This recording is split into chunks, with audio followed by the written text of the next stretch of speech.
जय हिंद, वंदे मातरम। दोस्तों, स्वागत है आप सभी लोगों का आज के बेहतरीन सेशन में। कैसे दोस्तों, उम्मीद करता हूँ बहुत ही अच्छे होंगे और अपने एग्जाम की तैयारी बहुत ही अच्छे से कर रहे होंगे। दोस्तों, आज के वीडियो में हम डिस्कस करेंगे छत्तीसगढ़ सामान्य ज्ञान के एमसीक्यूज।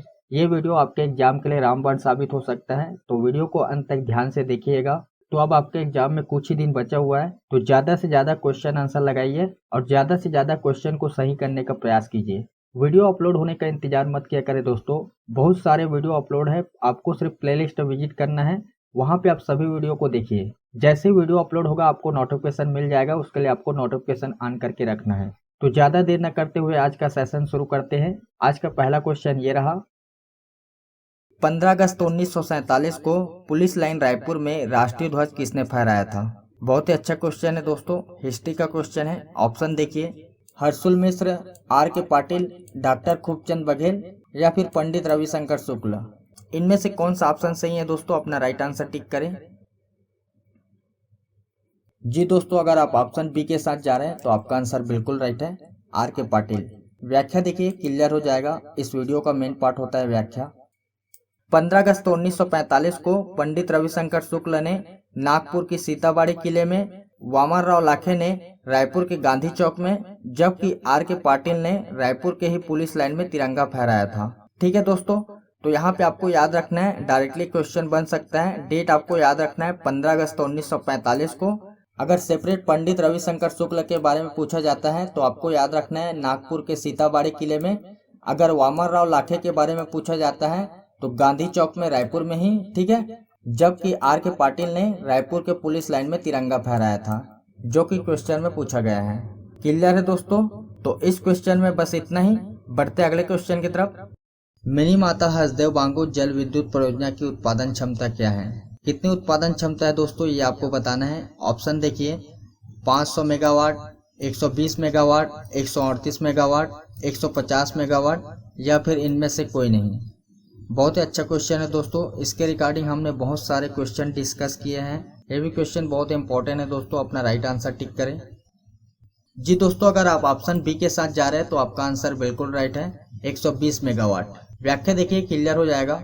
मिनी माता हसदेव बांगू जल विद्युत परियोजना के अंतर्गत ग्राम माचाडोली में 40 गुणित 3 बराबर 120 मेगावाट क्षमता का विद्युत उत्पादन केंद्र स्थापित किया गया है। देखिए, यहाँ पे आपको ध्यान देना है, 40 गुणित 3, 40 की एक इकाई है तो टोटल 3 इकाई है, तो 40 गुणित 3 बराबर 120। ठीक है दोस्तों, तो यहाँ पे आप लोग को कंफ्यूज नहीं होना है। इनमें से 2 इकाइयों की शुरुआत वर्ष 1994 में तथा तीसरी इकाई की शुरुआत 1995 में हुई थी। तो ये डेट आपको याद रखना है दोस्तों, यहाँ से डायरेक्टली क्वेश्चन बन सकते हैं। जो स्टार्टिंग की 2 इकाई है 1994 में और तीसरी इकाई 1995 में शुरुआत हुई। ठीक है, टोटल कितनी इकाई है? 3 इकाई है। टोटल कितने मेगावाट उत्पादन होता है? 120 मेगावाट। कहाँ पे स्थित है? ग्राम माचाडोली में। ये ग्राम का नाम आपको डायरेक्टली पूछ सकता है, तो आपको याद रखना है। क्लियर है दोस्तों? वीडियो अच्छी लग रही है दोस्तों तो एक लाइक जरूर करें। बहुत मेहनत लगती है वीडियो बनाने में, रिसर्च करने में। आपके एक लाइक से हमें एक मोटिवेशन मिलता है नेक्स्ट वीडियो बनाने के लिए। तो वीडियो को लाइक जरूर करें और अपने दोस्तों के साथ शेयर करें। बढ़ते हैं दोस्तों अगले क्वेश्चन की तरफ। निम्नलिखित छत्तीसगढ़ व्यंजन चावल से बनाए जाते हैं। बहुत ही अच्छा क्वेश्चन है दोस्तों, इस प्रकार के क्वेश्चन एग्जाम में बनते हैं। ऑप्शन देखिए, ठेठरी है, चौसेला है, खुरमी है या फिर अरसा है। उत्तर निम्न कूट के आधार पर चुनिए। यहाँ पे ऑप्शन दिए हुए हैं दोस्तों, उसके आधार पे आपको आंसर टिक करना है, तो अपना राइट आंसर टिक करें। जी दोस्तों, अगर आप ऑप्शन डी के साथ जा रहे हैं तो आपका आंसर बिल्कुल राइट है, ब और द। यहाँ पे देखिए, ब चौसेला है और द अरसा है। ये दोनों व्यंजन चावल के आटे से बनाए जाते हैं। ठीक है, व्याख्या देखिए, क्लियर हो जाएगा। ठेठरी बेसन से निर्मित एक नमकीन व्यंजन है, खुरमी गेहूं के आटे से निर्मित एक मीठा व्यंजन है, जबकि चौसेला चावल के आटे गुड़ से निर्मित घी में तला हुआ व्यंजन है और अरसा चावल के आटे तथा गुड़ की चाशनी में बना मीठा व्यंजन है। तो आपको ध्यान देना है दोस्तों, ठेठरी बेसन से बनती है, ठीक है, और इसका स्वाद नमकीन होता है। आपको स्वाद भी याद रखना है दोस्तों, एग्जाम में स्वाद भी पूछा जाता है। ठीक है, खुरमी गेहूं के आटे से मीठा रहता है, ठीक है, और चौसेला चावल के आटे से, ठीक है, यहाँ पे गुड़ दिया गया है, ये नमकीन भी होता है। ठीक है, गुड़ की जगह आप नमक डाल के भी बना सकते हैं और घी की जगह आप तेल भी डाल सकते हैं। और अगर अरसा की बात करें तो ये भी चावल के आटे से, इसमें गुड़ मिलाया जाता है। ये सभी छत्तीसगढ़ के प्रसिद्ध व्यंजन हैं। क्लियर है दोस्तों। बढ़ते अगले क्वेश्चन की तरफ। सामाजिक चेतना एवं दलित उत्थान के क्षेत्र में कौन सा पुरस्कार दिया जा रहा है? वेरी इंपॉर्टेंट क्वेश्चन है दोस्तों। चाहेंगे तो आप इसका स्क्रीनशॉट ले सकते हैं। व्याख्या देखिए, गुरु घासीदास सम्मान, यति यतनलाल सम्मान, हाजी हसन अली सम्मान या वीर नारायण सिंह सम्मान। इनमें से कौन सा ऑप्शन आपको सही लगता है दोस्तों? अपना राइट आंसर टिक करें। जी दोस्तों, अगर आप ऑप्शन ए के साथ जा रहे हैं तो आपका आंसर बिल्कुल राइट है, गुरु घासीदास सम्मान। व्याख्या देखते हैं। व्याख्या इंपॉर्टेंट है, यहाँ से आपके एग्जाम में क्वेश्चन बनेंगे। सामाजिक चेतना एवं दलित उत्थान के क्षेत्र में गुरु घासीदास पुरस्कार दिया जा रहा है। ठीक है।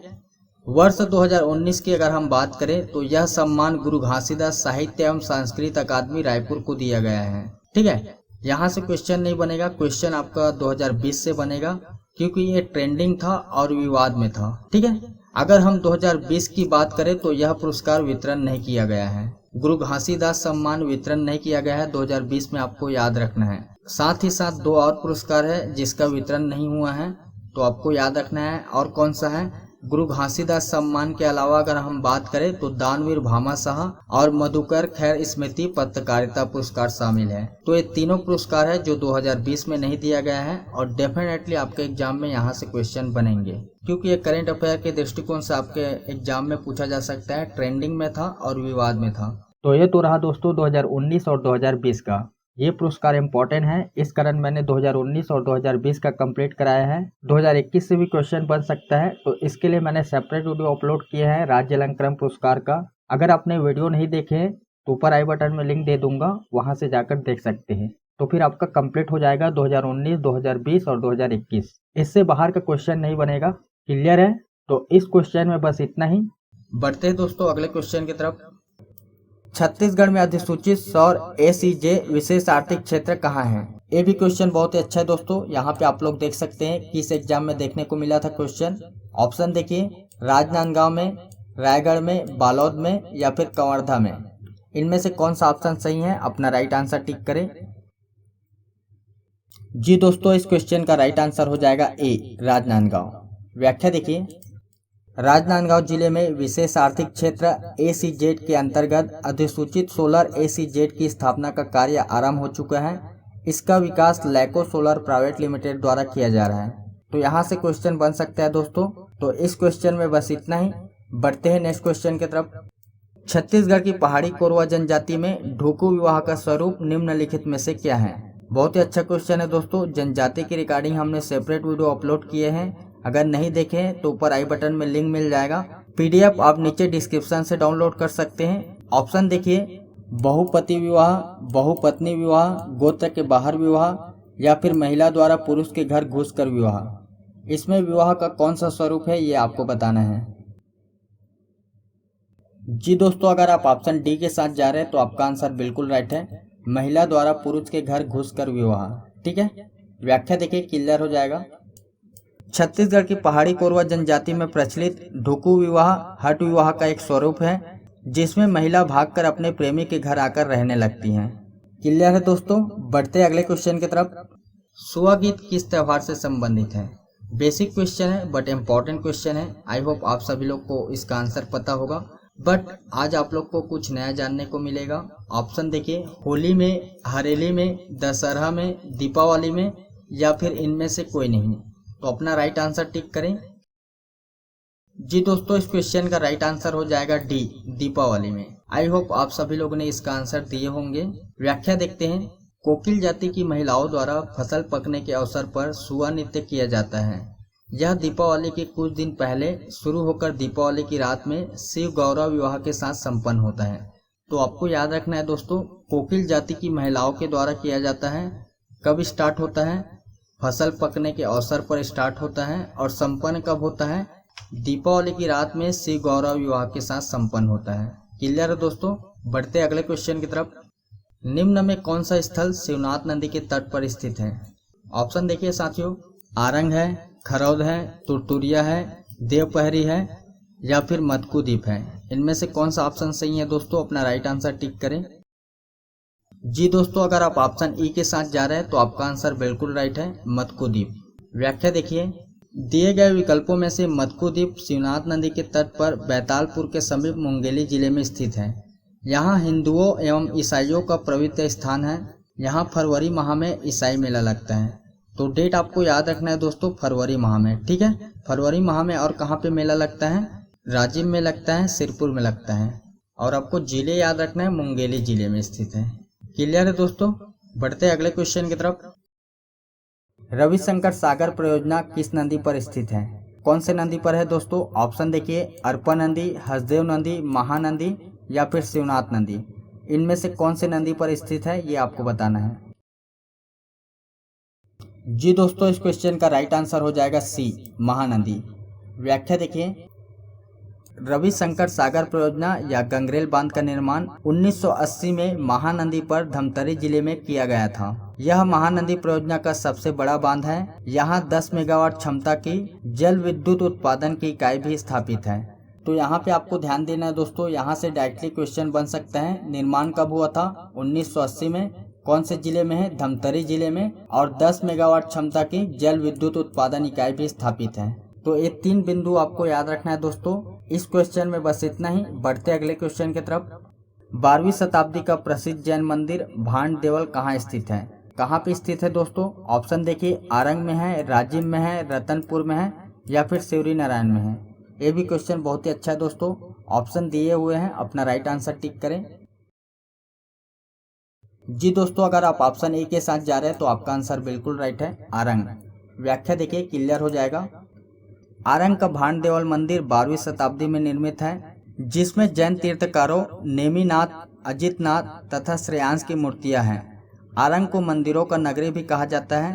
तो यहाँ पे आपको ध्यान देना है दोस्तों, डायरेक्टली क्वेश्चन बनता है। आरंग को मंदिरों का नगरी कहा जाता है, ठीक है। और डेट याद रखना है आपको, 12वीं शताब्दी में। और यहाँ पे जैन तीर्थकारों की मूर्ति है, नेमिनाथ, अजितनाथ और श्रेयांश, ठीक है दोस्तों। तो इस क्वेश्चन में बस इतना ही। बढ़ते अगले क्वेश्चन की तरफ। और आज का अंतिम क्वेश्चन है, ये क्वेश्चन आप लोगों के लिए है। क्वेश्चन देखिए, लोक सेवा आयोग के अध्यक्ष की नियुक्ति किसके द्वारा की जाती है? यहाँ पे ऑप्शन दिए हुए हैं दोस्तों, मुख्यमंत्री के द्वारा, राज्यपाल के द्वारा, गृह मंत्री के द्वारा या फिर राष्ट्रपति के द्वारा। तो यहाँ पे ऑप्शन दिए हुए हैं दोस्तों, इनमें से कौन सा ऑप्शन सही है ये आप लोग को डिटेल से कमेंट करना है। वीडियो के रिगार्डिंग कोई भी क्वेश्चन है या डाउट है तो आप हमें कमेंट कर सकते हैं। आपका कमेंट का इंतजार रहेगा। तो आज के वीडियो में बस इतना ही। मिलते हैं नेक्स्ट वीडियो में। जब तक खुश रहे, दूसरों को भी खुश रखें। जय हिंद।